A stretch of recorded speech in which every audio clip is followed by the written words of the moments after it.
함께하며 여러분의 내일을 응원합니다. 성공을 부르는 좋은 습관, 성공예감 이대호입니다. 성공예감 이대호입니다. 함께하고 계십니다. 10시 5분 이제 2부가 시작이 됐습니다. 저희가 경제상식 퀴즈 항상 1부 초반에 내드리고 2부 초반에 그 정답을 말씀드리죠. 정답은 바로 패키지, 패키지 여행이었습니다. 아까 기가 막힌 그 힌트를 주신 분이 있었는데 6241님이 단체 여행, 다른 사람한테 폐 끼치지 말라는 뜻의 패키지라고 보내주셨습니다. 이걸 아까 힌트로 드렸어야 되는데. 근데 거의 오답이 없습니다. 아까 3726님 정답 불편한 여행. 조금 불편하신 분들 계세요. 근데 또 오히려 이렇게 함께 다니는 게 더 편하다. 정신적인 스트레스가 덜하다라는 분도 계십니다. 5791님은 손주들 5년째 육아하다 보니까 여행은 먼 얘기네요.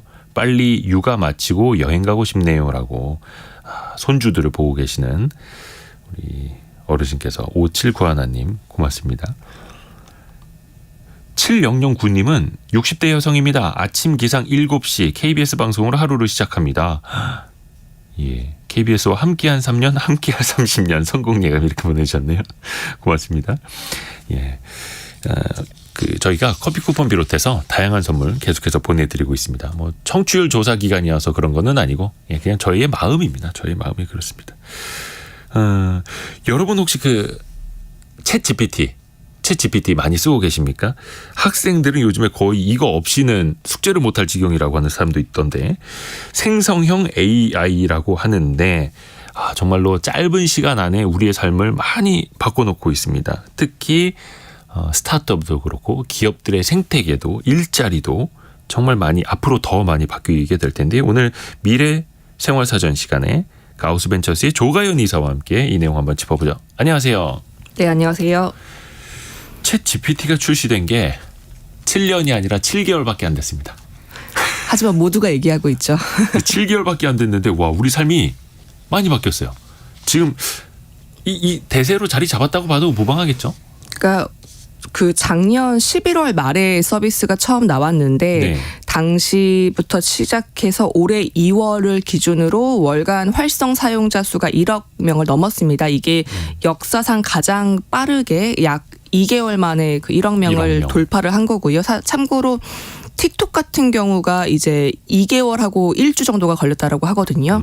그러니까 지금 기준으로 이제 앱까지 나와 있어서 사용자 수는 훨씬 더 많이 순증을 했을 거라고 얘기를 하고 있고 사실 이 오픈 AI가 만든 챗 GPT라고 하는 게 이제 앞서 말씀하신 것처럼 이제 생성형 AI 뭐 사용하는 사람이 그 원하는 요구나 사용하는 사람이 넣는 명령에 따라서 뭐 주로 텍스트나 뭐 오디오, 음성이나 비디오나 심지어 개발하는 코드까지 자동으로 만들어내는 기술인데 이 오픈 AI의 챗 GPT가 발표되고 또 이제 업그레이드 버전인 챗 GPT 4.0까지 나오면서 이제는 거스를 수 없는 기술이고 얘기하신 것처럼 정말 일상 속에서 모두가 뭐 숙제를 할 때도 쓰는 그런 기술 중에 하나로 자리매김하고 있습니다.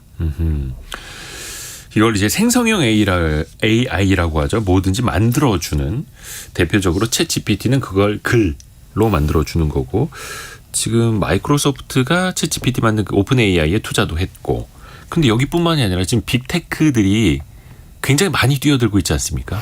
그러니까 뭐 마이크로소프트는 오픈 AI의 손을 거의 잡아서 독점하면서 같이 가고 있고요. 네. 다른 글로벌 기술 기업들도 뭐 자체적으로 또는 스타트업과 손잡고 이 생성형 AI 분야에 이미 뛰어들어 있습니다.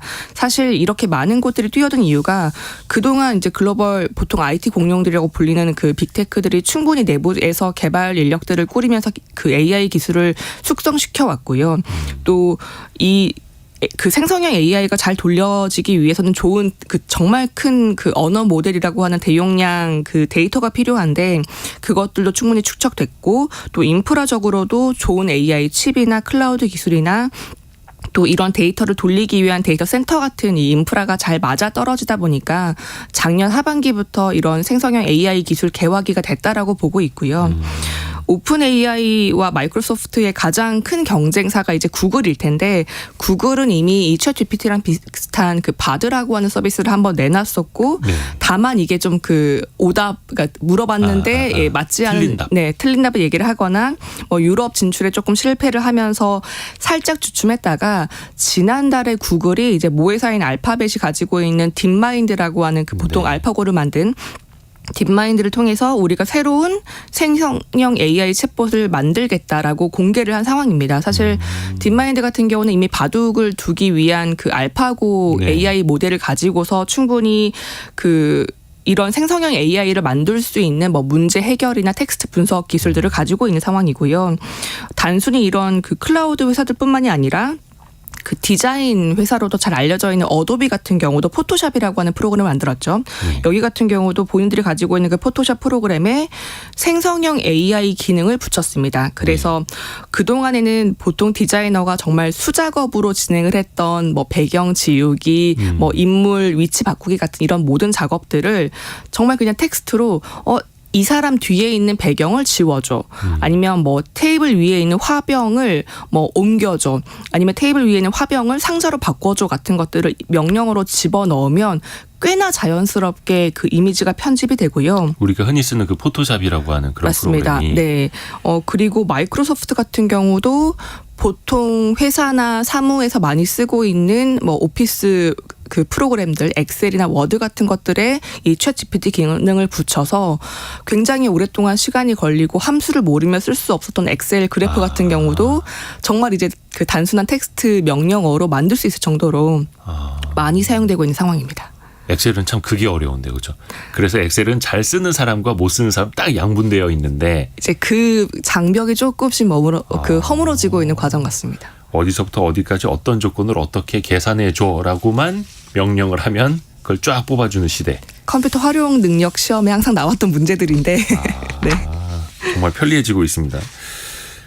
그 고금리 시절이 되면서 투자 자금도 사실은 좀 많이 융통되기가 좀 어려운 상황이 됐었는데 그럼에도 불구하고 이 생성형 AI 쪽으로는 투자금이 많이 몰리고 있나요? 실제로 이제 올해 상반기까지 조사된 걸 보니까 네. 글로벌 벤처 캐피탈들이 AI 분야에 투자한 것들 중에 거의 80% 이상 사실은 거의 뭐 전체라고 할 수 있을 정도가 이 생성형 AI 분야에 특별하게 투자가 됐습니다. 대표적으로 앞서 말씀드린 그 챗 GPT를 개발한 오픈 AI나 유사한 업체들 뭐 엔스로픽이나 인플렉션 같은 회사들이 많이 투자를 받았고요. 네. 사실 그 투자 업계가 굉장히 오랫동안 불황이어서 시장에 풀렸던 돈들이 한동안 묶여 있었는데 이 생성형 AI 분야에는 거시경제가 안 좋지만 굉장히 투자금이 많이 들어가고 있습니다. 어쩌면은 다른 투자처가 없다 보니까 이제 주목받고 있는 분야에 돈이 들어가고 있는 게 아닌가라고 볼 수 있고요.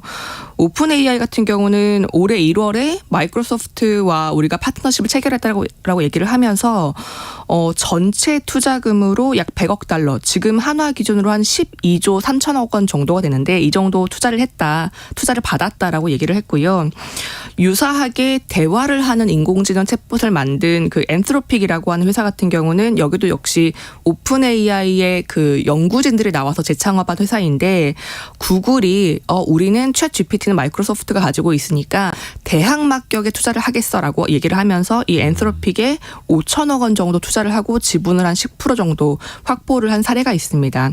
그리고 당장 그 올해 그 이달 초에 그 미국의 인플렉션이라고 하는 회사가 네. 역사상 생성형 AI 분야에서 오픈 AI 다음으로 가장 많은 투자금을 유치를 했는데요. 인플렉션. 네, 인플렉션이라고 하는 미국의 신생 회사이고 네.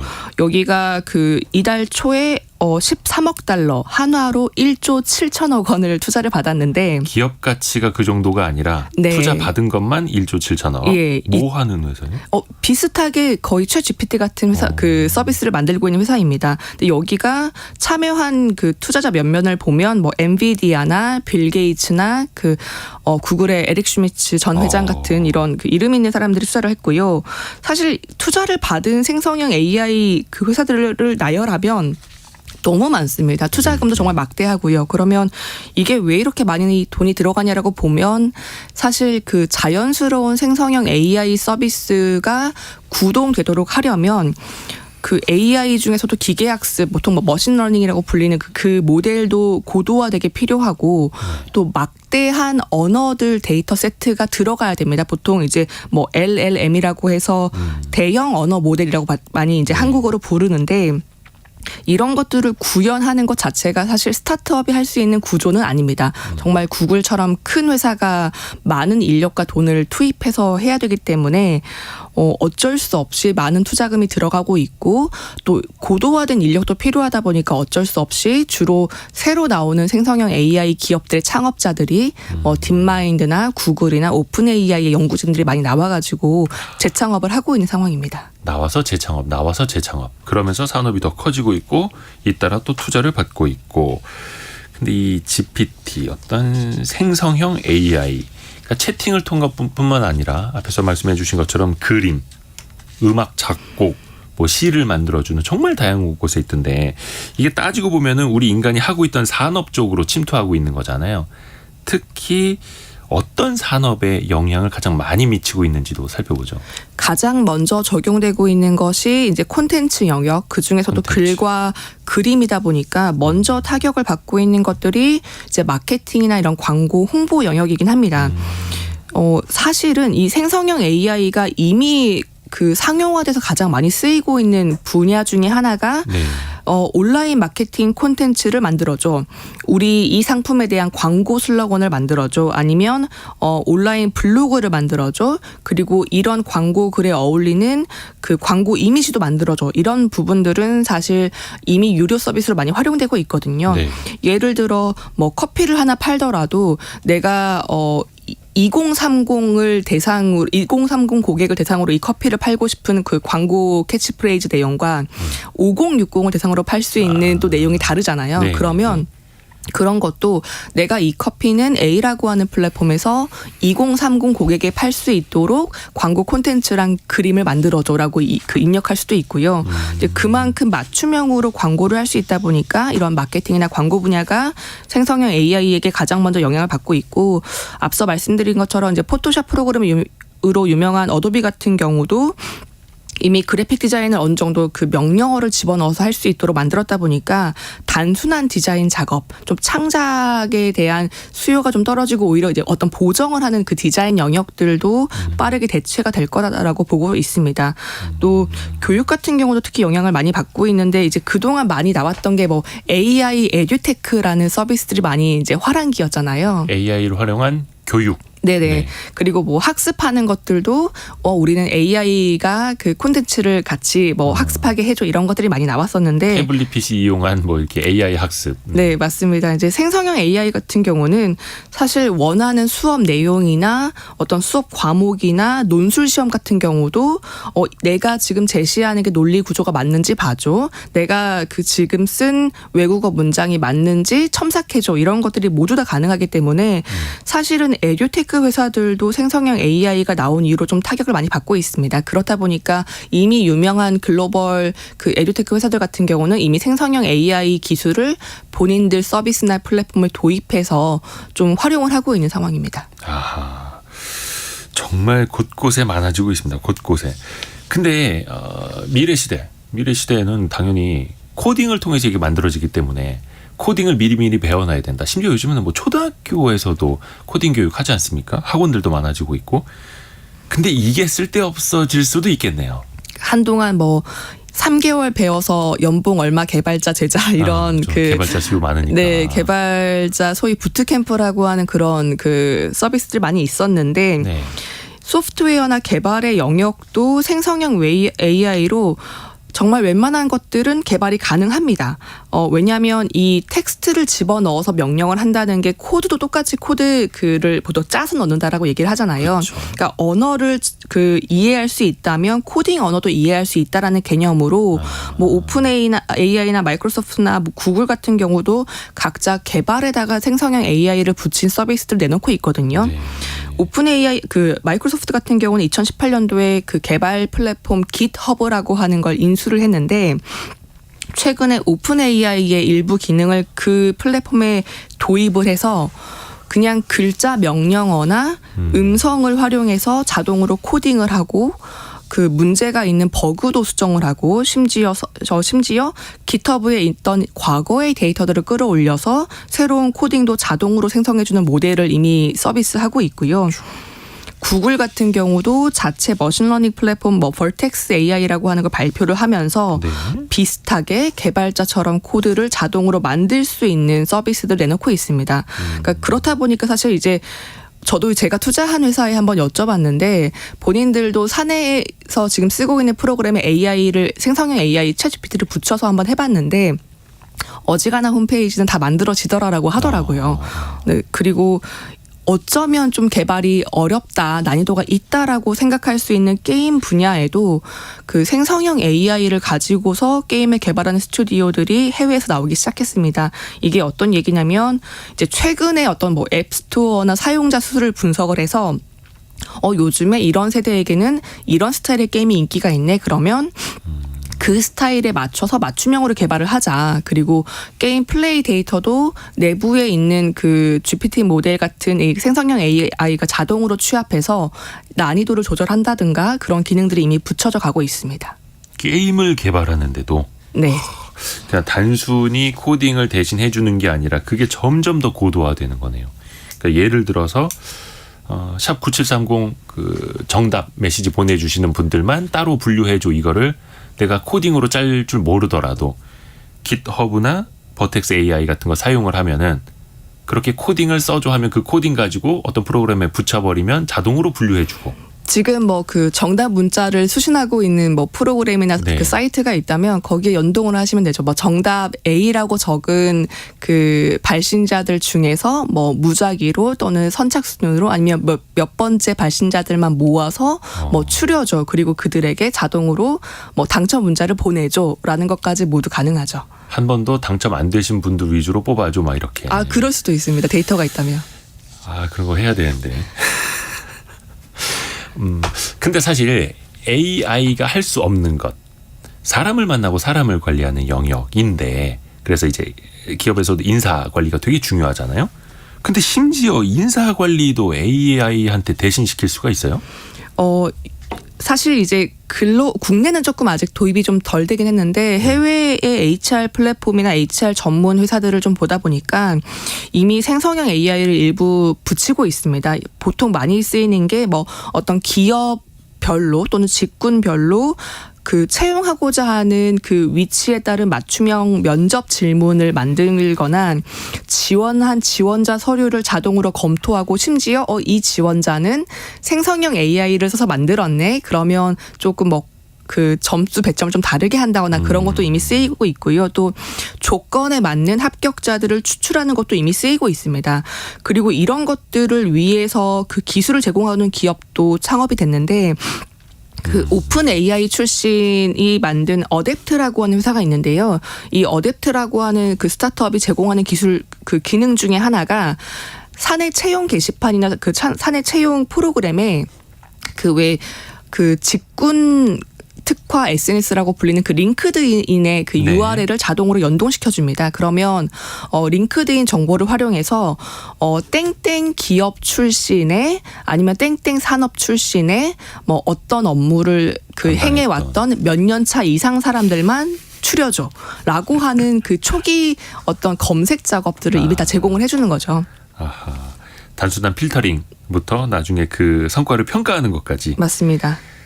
그 이력서 받아보면은 자기소개서 같은 것도 읽어보기에 사실은 좀 오래 걸리는데 이거 어디서 베껴온 것도 있고, 그래서 이거 뭔가 챗 GPT로 쓴 것 같은 자기소개서 걸러줘. 또 이렇게 AI로 활용할 수도 있겠고. 네, 그리고 뭐 긴 자기소개서도 여기에서 핵심들만 요약해서 뽑아줘라고도 할 수 있습니다. 무서워집니다. 스타트업 업계는 어때요? 예를 들어서 이게 직격탄이 됐거나 아니면 일을 하는데 더 수월해지거나 실질적으로는 어떻습니까? 일단 뭐 마케팅이나 그 광고 또는 콘텐츠 스타트업들은 사실 많은 부정적 영향을 받고 있기도 합니다. 이제 워낙 많은 생성형 AI 그 서로 다른 서비스들이 이런 텍스트나 이미지를 가지고서 맞춤형 콘텐츠를 거의 뭐 박리담의 스타일로 많이 뿌리고 있는 상황이고요. 네. 그리고 뭐 아마존이나 이베이 같은 이런 전자상거래 플랫폼들은 너네 외부의 생성형 AI 쓸 필요 없어. 우리 플랫폼에 와가지고 팔고 싶은 상품만 골라주면 우리가 그 자동적으로 우리 프로그램에다가 생성형 AI를 붙여서 이 그 상품에 대한 설명이나 뭐 콘텐츠 마케팅이나 어울리는 사진이나 이미지까지 전부 다 추려줄게라고 하는 그 인베디드 플랫폼 그 서비스도 이미 내놓고 있거든요. 네. 또 심지어 아마존이나 이베이 같은 경우는 구매자들의 만족도, 구매자들의 리뷰 또는 반품률까지 추적해서 이 상품은 어떻게 하다 보니까 반품률이 높네, 만족도가 낮네, 그러면 이런 방식으로 좀 콘텐츠를 바꿔볼까라고 하는 제안까지 할 수 있거든요. 제안까지 분석만 하는 게 아니라. 네, 그렇다 보니까 이제 마케팅 스타트업들이 조금 타격을 받고 있지 않나라고 생각이 되고 또 SNS 같은 경우도 뭐 유튜브나 인스타그램이 이제 본인들이 직접 광고주나 아니면 유튜버 크리에이터들에게 뭐 동영상을 자동으로 생성해서 추천해주는 기능까지 붙이고 있어서 좀 그런 부분들이 업계의 타격이다라고 얘기할 수 있겠습니다. 뭐 반대로 그 상품을 판매하거나 유통했던 커머스 플랫폼들 같은 경우는 이제 그 광고 효율을 높이는데 이런 생성형 AI를 쓸 수 있다 보니까 뭐 온라인 마케팅 비용 같은 경우도 조금 절감할 수 있고요. 또 실제로 대기업들 같은 경우도 최근에 이제 삼성생명이 TV 광고를 내는 걸 보면 네. 그 하단에 이 모든 광고는 AI로 만들어졌습니다라고 적혀 있거든요. 어디부터 어디까지요? 전체가요. 그 TV 광고를 보시면 뭐 배경 음악이나 등장 인물이나 배경들 이런 것들이 전부 다 AI로 만들어졌다라고 그 하단에 그 자막이 나오거든요. 그런 것들을 보면 기업들 입장, 어떤 물품을 판매하는 기업들 입장에서는 마케팅비를 굉장히 많이 절감할 수 있는 상황입니다. 이야, 마케팅비, 광고비도 줄일 수 있는 거고, 근데 반대로 그 미디어 광고 쪽에 종사하던 사람들, 기업들 입장에서는 정말 위기가 되는 거고, 이걸 빨리 이제 갖다 붙여서 직접 해야 되는데 이건 또 기업들이 직접 쓰면서 비용을 더 절감할 수 있는 거고 어렵네요. 또 하나가 그 플러그인이라는 거 있지 않습니까? 그냥 우리가 챗GPT 같은 걸 쓰는 게 아니라 거기에다가 추가 기능을 붙여서 더 활용도를 높이고 있는데 이렇게 되면은 애플리케이션 서비스가 위기를 맞을 것이다. 이런 이야기도 나와요. 그러니까 챗 GPT가 진짜 무서워지기 시작했다라고 하는 시점이 이제 올해 3월에 챗 GPT 플러그인이 나오면서인데 이 네. 플러그인이라고 하는 기능이 챗 GPT 홈페이지에 들어와서 나 어디 지역에 어떤 식당을 예약하고 싶어라고 검색을 하면 이 챗 GPT가 외부에 있는 식당 예약 서비스 그 서비스 앱이나 홈페이지를 연동해서 거기에서만 볼 수 있던 정보를 챗 GPT 안에서 볼 수 있도록 그리고 실제로 식당 예약까지 할 수 있도록 그 붙여주는 기능입니다.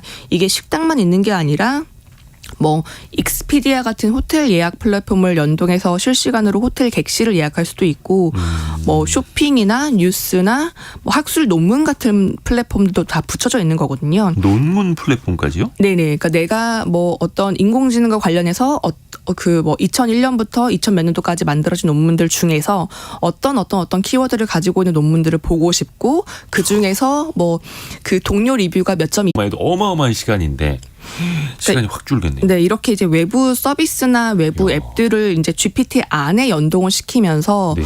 그동안 많은 애플리케이션 서비스들이 원했던 이제 소위 이제 슈퍼 앱, 슈퍼 플랫폼을 하고 싶어 하는 거고, 그리고 여기다가 우리가 그 이런 그 플러그인 기능이나 앱 기능도 사고 팔 수 있도록 해줄게라고 얘기를 하면서 우리는 슈퍼 플랫폼이자 앱 마켓이야라는 걸 지금 표방을 하고 있는 거거든요. 사실 이 챗 GPT의 약점 중에 하나가 GPT가 공개되기 전인 2021년도까지 학습된 정보는 너무 잘 아는데 네. 그게 아니라 최신의 정보 또는 실시간 정보, 날씨 같은 실시간 정보는 이제 사전 학습이 안 되어 있다 보니까 정보를 제시하지 못하거나 이제 오류가 있다라는 게 그 GPT의 한계였었거든요. 네. 그런데 이렇게 플러그인을 통해서 외부에 있는 사이트나 그 프로그램을 연동을 한다면 이제는 2021년도라는 그 시간적인 제한이 사라지는 거고 실시간 정보까지 보여줄 수 있는 거죠. 네.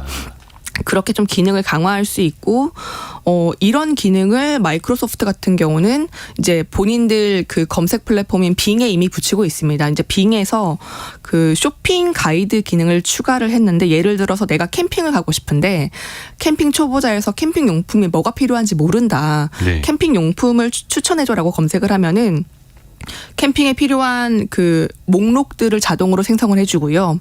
각 목록들마다 보통 얼마에 그 팔리고 있고 어느 사이트에서 살 수 있고 이런 것까지 전부 다 제시가 되고 심지어 이 사이트의 A라고 하는 상품은 구매자 후기가 어때라는 것까지 전부 다 한 번에 쭉 나열해서 보여주는 거거든요. 그러니까 이렇게 하면은 사실은 굳이 어떤 전자상거래 플랫폼이나 식당 예약 플랫폼이나 호텔 플랫폼에 들어갈 필요가 없기 때문에 이제 기존의 그런 서비스 사업자들은 사실은 사용자 유입이 굉장히 줄어드는 타격을 받을 수 있습니다.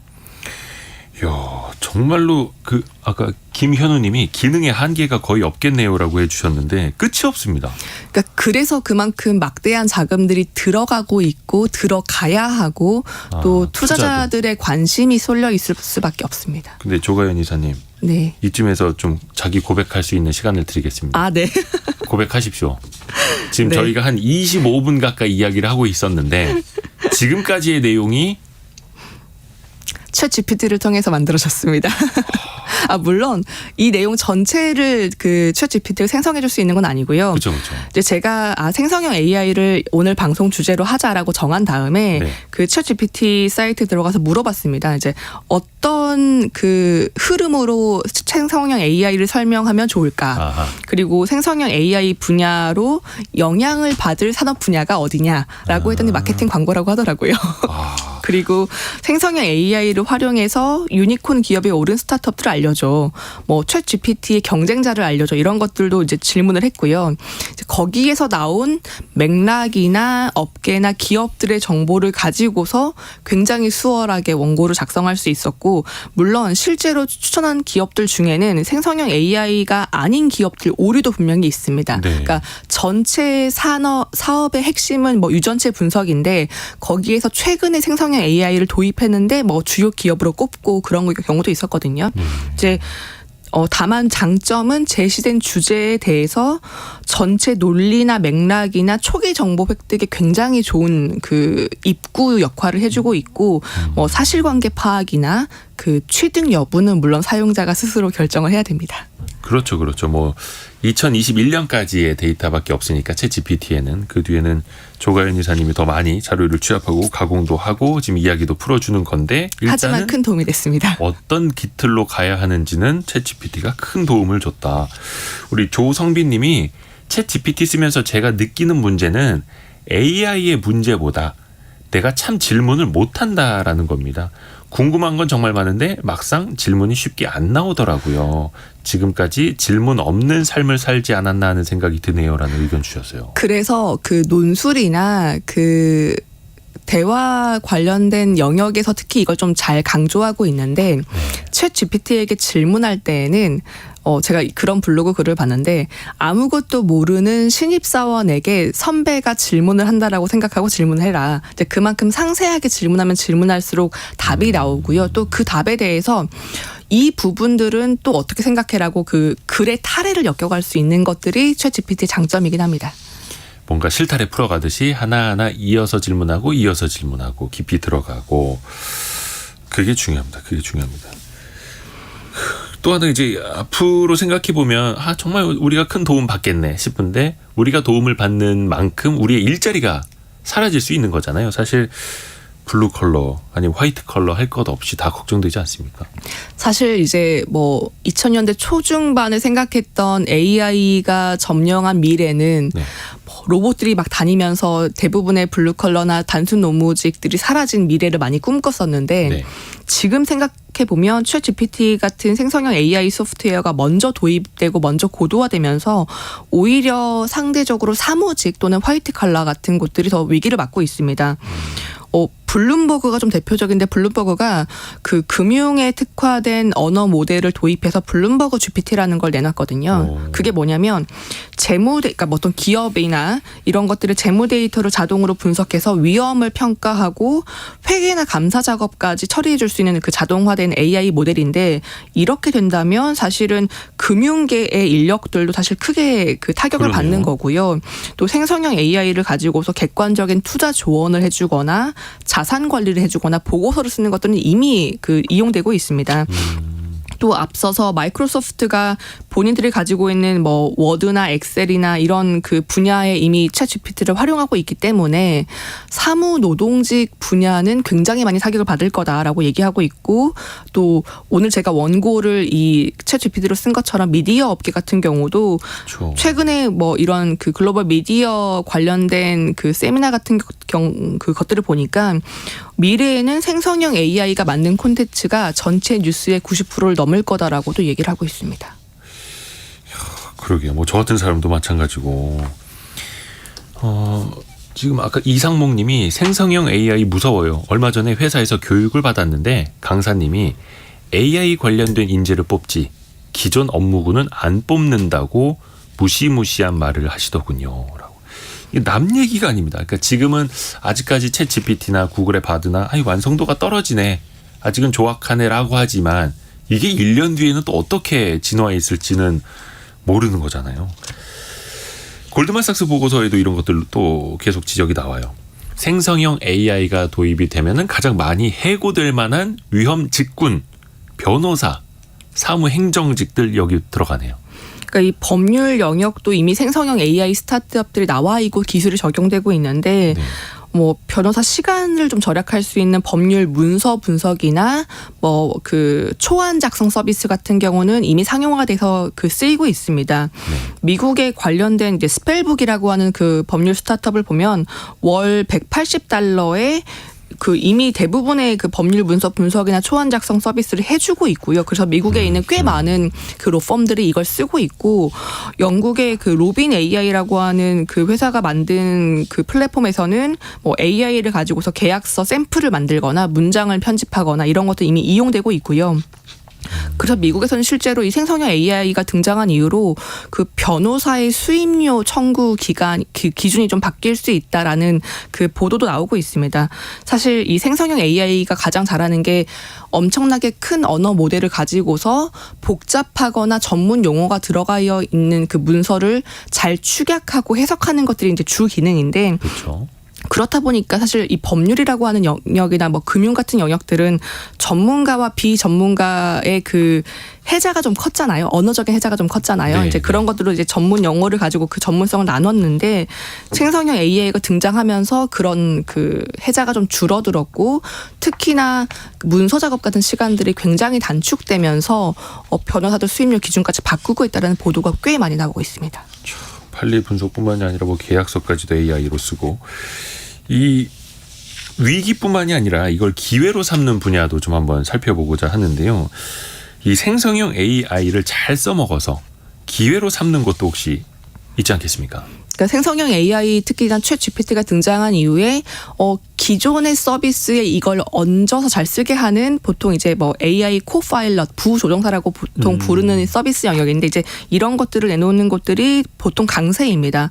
이런 그 생성형 AI 코파일럿으로 이제 유니콘에 많이 올라가 있는 기업 중에 하나가 제스퍼라고 하는 미국 기업인데요. 이 제스퍼는 간단하게 얘기 드리면 AI 카피라이터입니다. 그러니까 인공지능을 활용해서 내가 원하는 뭐 광고 마케팅 글이나 이메일이나 문서나 뭐 채용 공고나 제품 소개 같은 거의 모든 문서 작성을 대행해 주는 게 이 제스퍼가 가지고 있는 AI 카피라이터 기능이고요.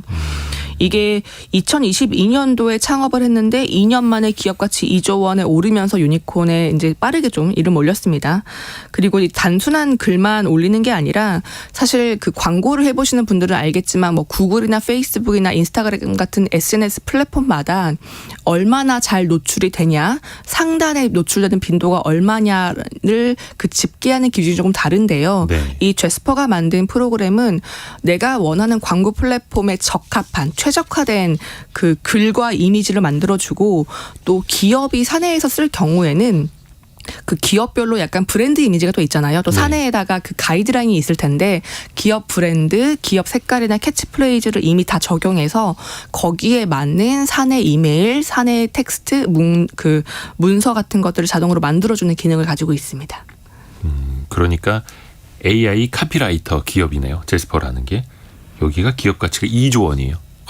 이 정도면 유니콘이라고 볼 수 있는 거죠? 네, 이미 유니콘에 올라가 있고요. 제스퍼가 제가 알기로 유니콘에 꽤나 빠르게 올라간 회사들 10개 중에 한 곳으로 꼽힐 겁니다. 근데 이런 일도 있었습니까? 생성형 AI 기술을 활용을 해서 영화를 만들었는데 그게 미국 아카데미상까지 받은 게 있어요? 그러니까 영화 제작에 생성형 AI 기술이 주요하게 쓰였다라는 건데요. 네. 그 아까 말씀드렸던 것 중에 생성형 AI가 이미지나 영상도 만들 수 있다라고 했는데 예.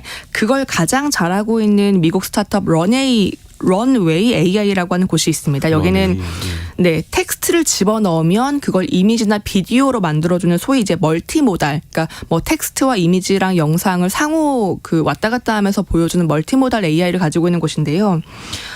예를 들어서 제가 단어를 집어넣습니다. 뭐 이른 아침에 절벽 위에서 노을이 지는 바다를 바라보는 뭐 10대 소년을 그려줘라고 한다면 그 그림 그 텍스트와 관련된 이미지를 거의 완벽하게 자동으로 생성을 해주고요.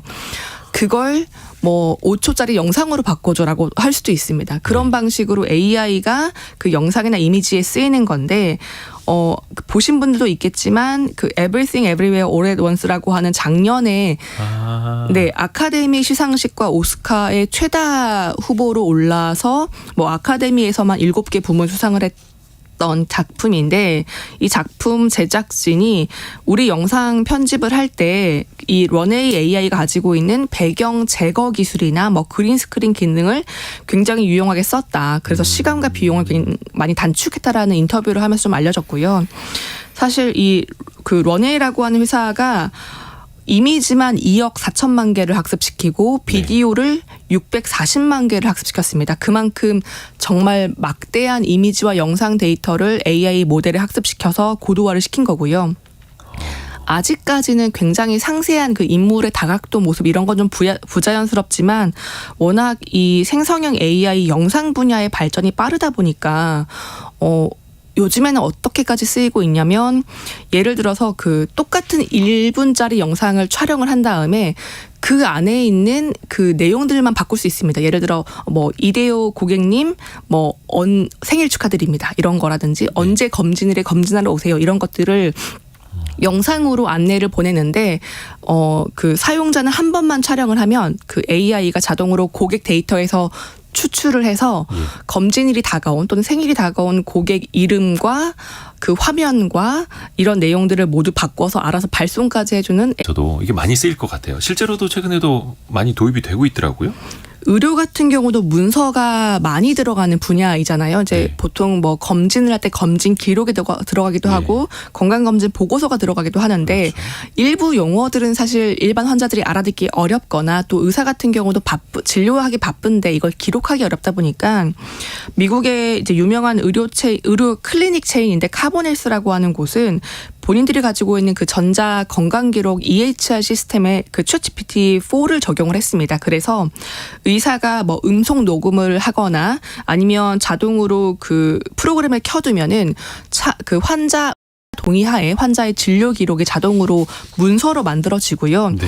또 환자가 이런 질병은 집에 가서 어떻게 관리해야 된다라는 안내문도 자동으로 만들어지고 보험 청구를 하기 위한 코드 같은 경우도 그 손쉽게 바로 만들어줍니다. 이런 것들은 이미 활용되고 있는 상황이고 구글 같은 경우도 그 메이오 클리닉이라고 하는 미국 그 최다 병원 중에 하나랑 같이 협업을 해서 이게 뭐 이미지든 CT 영상이든 글이든 상관없이 어떤 형식이든 내가 원하는 환자의 병력이나 영상 기록이나 아니면 잘 어울리는 최적의 임상 실험 뭐 조합이나 약물까지 검색만 하면 어떤 데이터로 저장되어 있든 어디에 있든 빠르게 그 결과물을 추출해서 뽑아주는 그 기능을 테스트를 하고 있고요. 물론 이제 의료 분야다 보니까 당연히 그 민감한 환자 데이터에 대한 규정이나 관리 감독도 좀 들어가 있어서 아직까지는 테스트 형식이지만 그 뭐 환자의 어떤 그 문제만 해결된다면은 충분히 상용화될 수 있는 분야입니다. 텍스트, 이미지, 영상, 광고 마케팅, 법률, 의료, 헬스케어, 우주도 대신 갈 수 있겠네요. 우주도. 심지어 요즘에는 그 지하에 묻혀있는 광물 자원을 생성형 AI로 추적해서 뽑는 것도 있고요. 그 조향이라고 하죠. 향기를 생성형 AI로 배합해서 AI가 향기를 어떻게 알아요? 그러니까 이게 화합물이잖아요. 그러니까 화합물 구조를 이걸 만들어서 이런 작은 스피커 같은 모양으로 향을 뿜어주기도 하고 신약 개발에도 뭐 존재하지 않는 화합물이나 단백질 구조를 생성형 AI로 만들어서 하는 프로그램들이 이미 충분히 만들어져서 쓰이고 있습니다. 끝이 없네요. 굉장히 방대한 분야라서 사실은 이제 한 시간에 얘기하기는 굉장히 좀 좁긴 합니다. 아직 원고도 많이 남았습니다.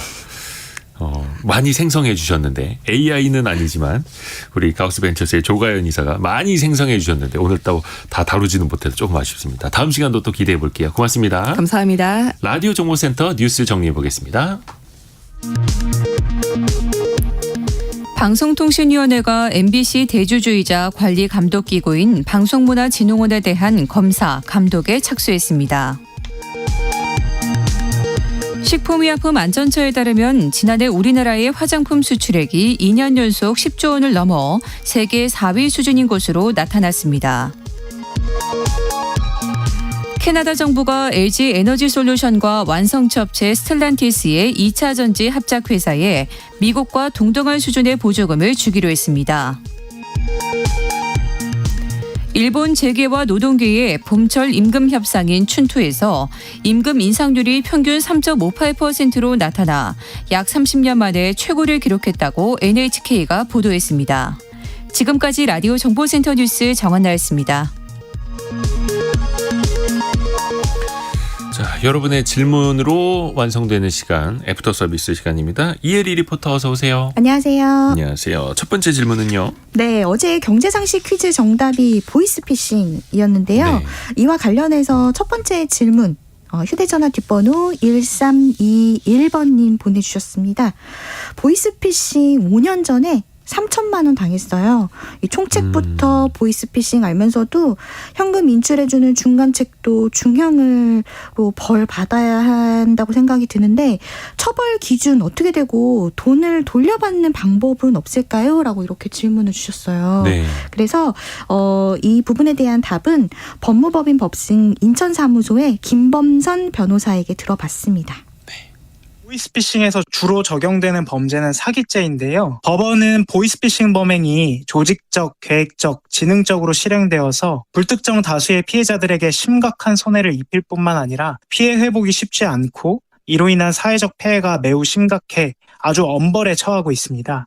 그리고 피해액과 피해자 수가 많을수록 가중처벌됩니다. 가장 말단이라고 할 수 있는 현금 인출책의 경우에도 피해자와의 합의가 없는 경우에는 징역 1년에서 2년 등의 실형이 선고되고 있고 중간 관리책의 경우에는 3년 전후의 실형, 그리고 총책의 경우에는 5년까지의 중형이 내려지고 있습니다. 다음으로 피해자분들이 형사재판에서 배상명령 제도를 통해서 돈을 받는 방법과 그리고 불법행위를 원인으로 해서 민사상 손해배상 청구를 하는 방법이 있습니다. 그래서 이러한 배상명령 제도를 통해서 별도의 민사상 손해배상을 청구하지 않고 보다 간이한 절차를 통해서 피해 회복을 하실 수가 있겠습니다. 그리고 전세제도 관련된 질문도 있죠. 네, 휴대전화 뒷번호 4563번님인데요. 네. 곧 전세 2년 계약 만기입니다. 집주인이 집을 안 빼주려고 하는데 이삿날이 다가오고 있어요. 전세금 받고 대응할 수 있는 방법이 있을까요? 라고 이렇게 질문 주셨어요. 네. 그래서 이 질문에 대한 답도 김범선 변호사에게 들어봤습니다. 대응 방법으로는 크게 내용 증명, 임차권 등기 후 지급 명령, 그리고 전세금 반환 소송을 고려해 볼 수 있습니다. 먼저 법률사무소나 법무법인을 통해서 내용 증명을 보내는 방법이 있는데요. 이 경우에는 법률 비용과 시간 등을 많이 아낄 수 있고 법적 분쟁을 통하지 않고도 조기에 문제를 해결할 수 있는 장점이 있습니다. 다음으로는 임대인이 새 세입자 계약 때까지 임대보증금을 주지 않는 경우에는 임차권 등기 명령을 하고 법원이 지급 명령을 하는 방법을 고려해 볼 수 있습니다. 집이 경매에 넘어갈 경우에는 전세금을 우선 돌려받을 수 있는 자격이 부여됩니다. 결정문이 나오면 은행 통장 압류나 부동산 경매 등의 강제 집행을 통해서 전세금을 돌려받으실 수 있습니다. 마지막으로는 전세금을 돌려받기 위해 가장 확실한 방법은 법원의 집주인을 상대로 전세보증금 반환 소송을 제기하는 것이 있습니다. 네. 다음 세 번째 질문도 들어볼까요? 네, 청취자 김희영 님이 궁금한 점 보내주셨어요. 네. 근원 물가 그대로인데 물가가 떨어졌다고 볼 수 있나요? 라고 이렇게 질문 주셨거든요. 근원 물가라는 거는 사실상 전체 소비자 물가 지수에서 네. 농산물하고 석유류, 를 제외한 거죠. 왜냐하면 농산물하고 석유류는 그때그때 기상 상황 아니면 해외 상황에 따라서 원체 변동폭이 크니까 그거를 제외하고 우리 삶에 영향을 지속적으로 미칠 수 있는 그 중심되는 그 근원적인 물가 지수인데 얼마 전에 그 6월 소비자 물가 지수 상승률이 2.7%로 내려와서 네. 이제 2%대 상승률로 많이 진정이 된 거를 느꼈을 텐데 다만 아직까지 농산물 석유를 제외한 근원 소비자 물가 지수 상승률은 여전히 3.5%, 3%대 중반에 있습니다. 그래서 실질적으로 체감 물가는 더 높다라고 보실 수가 있는 거고 그 품목을 보면요. 소비자 물가 지수를 구성하는 품목이 한 458개가 되는데 그 중에서 한 57개 정도가 농산물 석유류에 포함이 되고 그걸 빼면은 401가지가 어떻게 보면은 경직성이 있는 품목들인 거죠. 기름값은 떨어지더라도 배추 가격은 많이 떨어졌더라도 그걸 활용한 자장면 가격 아니면 어디 뭐 볶음류 가격 식당에서 파는 가격은 내리지를 않죠. 그렇죠. 그래서 아까 김희영 님이 물가가 떨어졌다고 볼 수 있나요? 라는 질문을 주셨는데 사실상 IMF 당시나 글로벌 금융위기 당시를 제외하고는 물가가 떨어졌던 적이 거의 없습니다. 또 사실 물가가 떨어지면 디플레이션 우려가 나타나는 것이기도 하고요. 그래서 물가가 떨어지지는 않는다. 또 떨어졌다고 볼 수도 없고 결론적으로 근원 물가는 훨씬 더 높다. 그리고 그게 끈적끈적하게 경직성이 있다. 이렇게 설명드리면 될 것 같습니다. 네, 그리고 청취자 김재영 님이요. 종부세, 이 종합부동산세 공정가액 60%가 미치는 영향에 대해서는 어떻게 봐야 할까요? 안 그래도 세수 부족 상태인데 국가 재정에는 문제가 없을까요? 라고 이렇게 질문 주셨어요. 맞습니다. 그래서 공정가액을 60%만 이제 적용을 하겠다. 그래서 상대적으로 종부세 부담도 2020년 수준으로 환원하겠다. 뭐 예를 들면은 음마아파트 84제곱미터 기준으로 1가구 1주택자의 경우에도 종부세를 지난해보다 260만 원 적게 낸다라는 건데 물론 이게 전체 통계에는 나와봐야 알겠습니다만은 누군가는 세금을 적게 낸다. 그러면 그 누군가에게 걷는 세금이 줄어든다라는 뜻이니까 정부 입장에서 세수가 감소할 수밖에 없는 거죠. 그럼에도 불구하고 국민들의 부담을 줄여주겠다. 그로 인한 소비라든지 투자라든지 여력을 높여주는 건데 다만 그게 돌고 돌아서 소비와 투자 증대로 이어지려면 시간이 걸린다. 시간이 걸린다라는 겁니다.